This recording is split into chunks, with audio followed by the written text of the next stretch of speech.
conflict deepens displaced people's suffering and increases their number nationwide.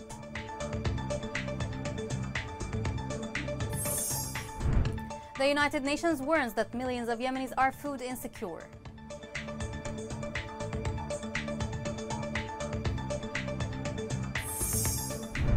The government forces continue to advance in Shabwa and liberate new areas in the city.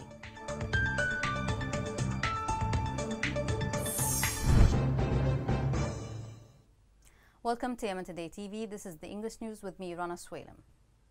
The United Nations said that 466 households, or about 2,800 individuals, were displaced during the period between December 26, 2021 and January 2022. The UN Migration Agency said that the conflict was the main reason for displacement, accounting for 94%, followed by economic reasons that accounted for 6%. The organization added that over a year from January 2021 to January 2022, it estimated that 26,227 families have been displaced at least once. The United Nations said that more than 60 million Yemenis suffer from real food insecurity, in light of the worst humanitarian crisis in the world. It added that war in Yemen entered its 8th consecutive year. The United Nations Office for Coordination of Humanitarian Affairs said that 40% of the population in Yemen suffers from lack of food. The UN office reported that acute food insecurity is a reality for more than 60 million people inside the country.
Hunger continues to stalk millions of families in Yemen. Families in Yemen have been displaced by conflict and had their lives torn apart by the total economic collapse. WFP's support in Yemen is life-saving for millions of families, but we need your support to be able to continue to deliver life-saving assistance to those who need it most.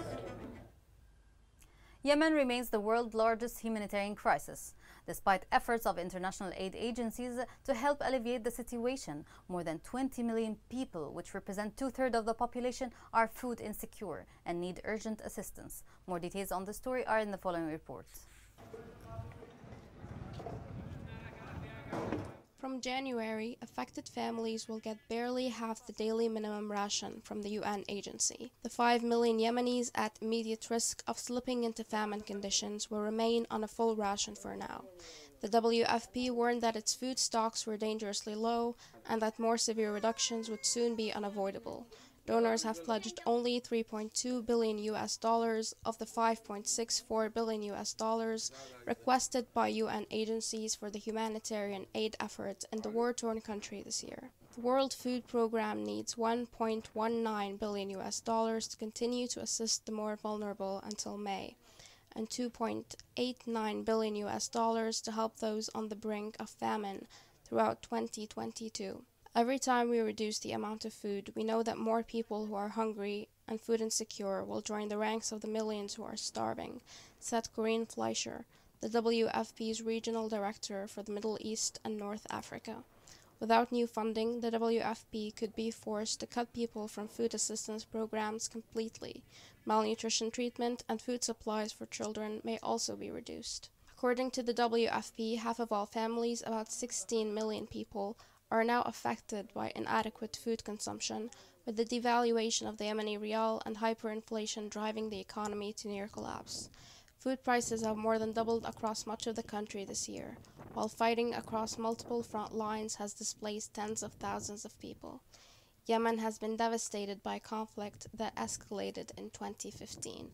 The fighting has reportedly left more than 130,000 people dead, while tens of thousands more are estimated to have died from indirect causes such as lack of food, health services, and infrastructure. The Iran-backed Houthi rebels hijacked a United Arab Emirates cargo vessel west of Hodeida's coast. The Houthi act sparked a large-scale regional and international condemnation and reminded the world again of the real threat that this militia poses on international maritime routes. The following report has more details.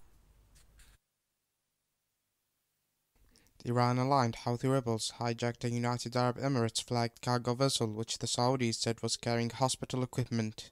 Coalition spokesman Brigadier General Turki al-Maliki said that the ship was heading to the Saudi port of Jizan from the island of Socotra when it was attacked just before midnight. The cargo ship was hijacked off the western Yemeni port of Hodeida. The vessel had been taken to Houthi militia-controlled port of Salif. Houthis confirmed seizure of the vessel, which said was carrying military equipment, noting that the crew were still on board. Houthis shared videos of the seized ship showing armored vehicles that the coalition said it was equipment from a shuttered field hospital. The United Kingdom Maritime Trade Operations said it had received reports of an attack on a vessel near Yemen's port of Ras Isa, which lies slightly north of Hodeida. In an advisory issued, the Britain's Royal Navy advised mariners to exercise extreme caution in the area. The last attack near Ras Isa was in late 2019, when Houthis briefly seized a Saudi-flagged ship and two South Korean vessels. Houthis' hijacking of the cargo ship is a reminder of the danger of keeping the Hodeida's port under their control. Their continued control of the post is a real threat to maritime navigation near one of the world's most vital waterways. Coalition has accused Houthis of attacking shipping in the Red Sea, one of the world's busiest maritime lanes leading to the Suez Canal. Yemeni observers claim that the Iranian Revolutionary Guard has offered the Houthis logistic support in carrying out the hijacking. The Yemeni government, meanwhile, urged the international community to grant the green light to seize Hodeida ports from Houthis, designate the militias as terrorist organization.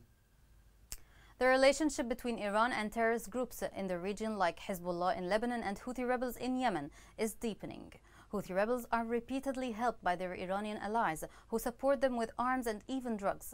The Iranian support to the rebels ignites the conflict and prolongs the war. More details are within this report. Navy ships seized 385 kilograms of heroin, worth approximately $4 million from a fishing vessel in the Arabian Sea. The incident took place in the last gasp of the past year, in December 27. The U.S. Navy released a stateless fishing vessel and its 9 crew members, who identified themselves as Iranian nationals after seizing the drugs. This new occasion, where Iranians are involved, drew renewed assurances of Iran's destabilizing rule in the region. Repeatedly, Tehran has mobilized different types of support to their allies in Yemen, the Houthi militia. They channel weapons to the Houthis through smuggling routes along the Arabian Sea in order to prolong the 8-year war, devastate the capabilities in Yemen, and to flame more tension in the region. Yemeni officials demanded earlier that the United Nations Security Council and the United Nations Special Envoy to Yemen held the Iranian regime accountable for continuing to send military supplies to the Houthis, who are responsible for killing thousands of Yemenis and undermining peace and stability in the region. The Houthi militia, according to Yemeni officials, are using advanced weapons from Iran to kill Yemenis. They renewed the call to impose sanctions on Iran for fueling violence in the country. Maritime Navy in the Arabian Sea has intercepted large cache of Iranian weapons, including surface-to-air missiles and anti-tank missiles heading to the rebels. The Yemeni government forces and coalition have long accused Iran of sending military and financial support to the rebels in order to prolong their unjust war. Turning to Shabwa, the joint forces liberated several areas on the western fronts of the governorate. Field sources reported that the joint forces took control of the strategic area of Al-Nukub, which is a support line for Houthis. Earlier, the forces advanced in Usaylan district amid widespread collapses in the ranks of the Houthi militia. 3 days ago, the joint forces began a large-scale military operation on the western fronts of the city.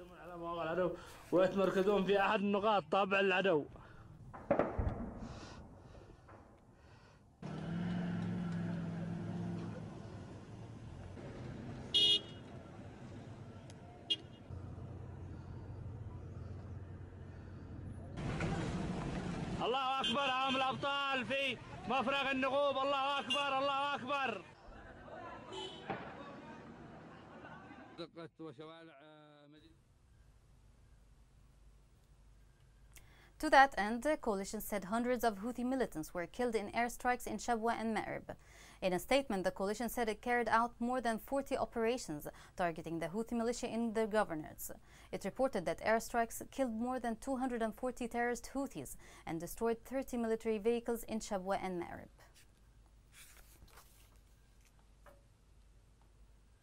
Still in Shabwa, Houthi militia targeted a mosque in the city.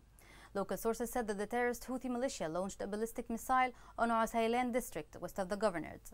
According to the sources, the missile hit a mosque while citizens were attending the prayer and caused casualties among them.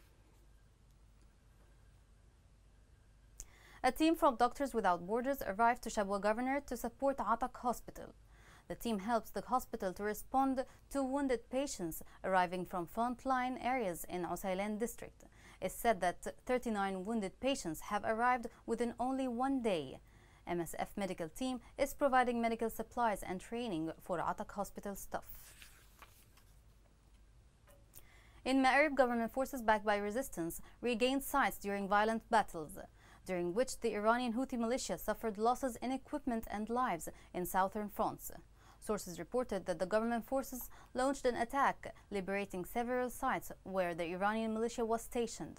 Sources stated that dozens of Houthi militias were killed or wounded and others arrested. They added that the coalition aircrafts destroyed 4 BMB vehicles and other for carrying 106 rifles. Rights Raider organization accused the Houthi militia of setting fire to dozens of homes of displaced people south of Hodeidah. The organization indicated that Houthis burnt more than 40 homes of citizens, claiming that they belong to counter groups. It noted that the fire caused a humanitarian disaster that doubled the suffering of the people in those areas. The human rights organization called on the United Nations to conduct an investigation into this incident. Media sources said that Houthis buried 724 of their militants who were killed in battlefront lines. These sources indicate that among the dead Houthis, there were 505 who held military ranks.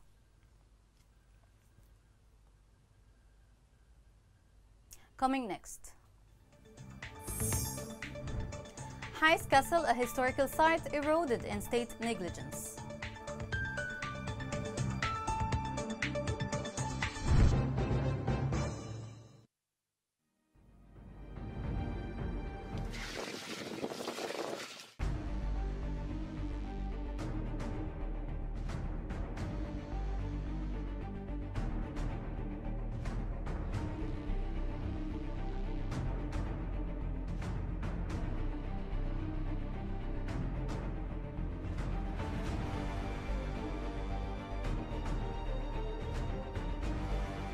اضطرينا نحن نغادر من ذي وزحنا.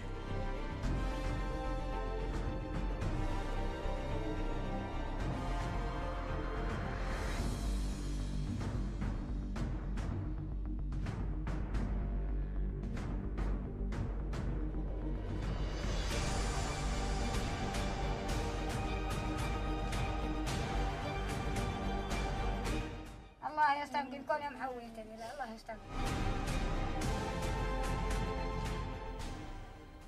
Welcome back. Irada organization documented 200 deaths in Houthi jails in 7 years. The reason of all cases is attributed to extreme torture. The organization outlined that the militia is using more than 13,000 abductees as human shields and risking their lives in violation to all international laws. The following report has more details. A Yemeni human rights organization revealed the documentation of the killing of 200 abductees and forcibly disappeared people under systematic torture in the prisons of the Houthi coup militia during the past 7 years. To this, the Irada organization to fight torture and enforce disappearance said that brutal torture, ill treatment, and denial of primary health care have disabled hundreds of abductees and forcibly disappeared in the prisons of the Houthi coup militia. The The head of the organization explained in a press conference held in the city of Ma'rib that the militias used more than 13,000 kidnapped and forcibly disappeared people as human shields and endangered their lives in obvious violation of all international laws and agreements. He said that they are holding them in armed stores, training camps, and their headquarters, which are vulnerable to targeting by coalition aircraft, as they are military sites used by the militia for its hostile military activities. He also confirmed that the organization had documented the presence of 5,426 abductees in prisons within the Central Security, National Security, and Political Security camp, in addition to 7,500 other abductees held in prisons. He pointed out that the Houthi militia is holding dozens of abductees in houses inside civilian neighborhoods that they use as their headquarters. Also, it was revealed that among the kidnapped whose cases were documented, about 73 minor children under the age of 16 and 37 abducted and forcibly hidden women in secret prisons, where they are subjected to the most horrific psychological and physical torture and depriving their families of contact or visit. Houthi rebels' human rights violations increase day by day, while the international community does not seem to put any pressure on them. Yemen's crude oil production has risen to 71,000 barrels per day as of August 2021. According to a U.S. report, it said that the increase in Yemen's production of crude oil last year came as a result of the resumption of production in some sectors in the governors of Shabwa and Ma'rib. Oil revenues formed the largest inflow of foreign currency into Yemen. According to official reports, the country was producing 127,000 barrels of crude oil per day before 2015.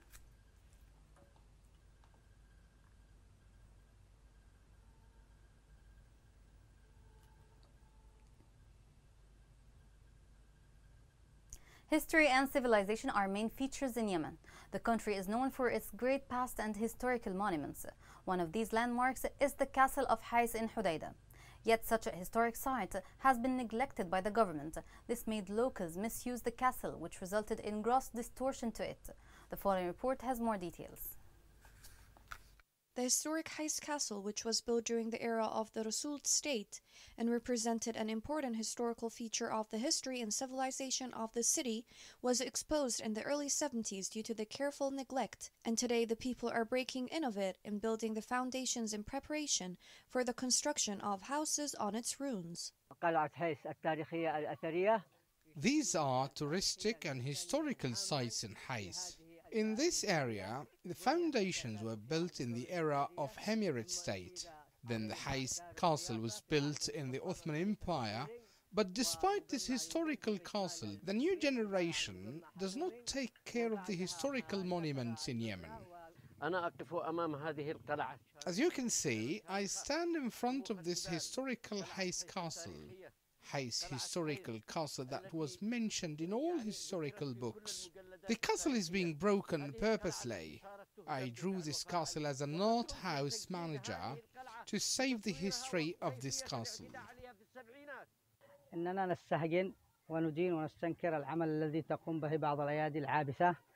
We condemn the sabotage that some are doing to demolish landmarks and history of Hais. Unfortunately, Hais Castle was neglected by authorities, organizations and donors, especially UNESCO. We call on UNESCO and all organizations to save Hais Castle from revamping, demolition and assault of this historic site. The historical castle of Hais is one bit of a rich Yemeni culture heritage that has extended over centuries. Yet such heritage seems to have been taken for granted by the government. The National Committee Against Coronavirus recorded 5 cases of the pandemic. Also, committee officials said that 1 recovered case was recorded and no death. With the current updates, the total confirmed cases are 10,143, including 1,984 deaths and 7,041 cases of recovery. Here's a reminder of the main headlines. The conflict deepens displaced people's suffering and increases their number nationwide.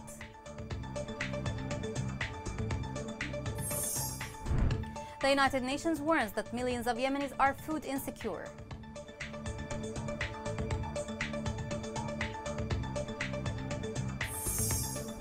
The government forces continue to advance in Shabwa and liberate new areas in the city.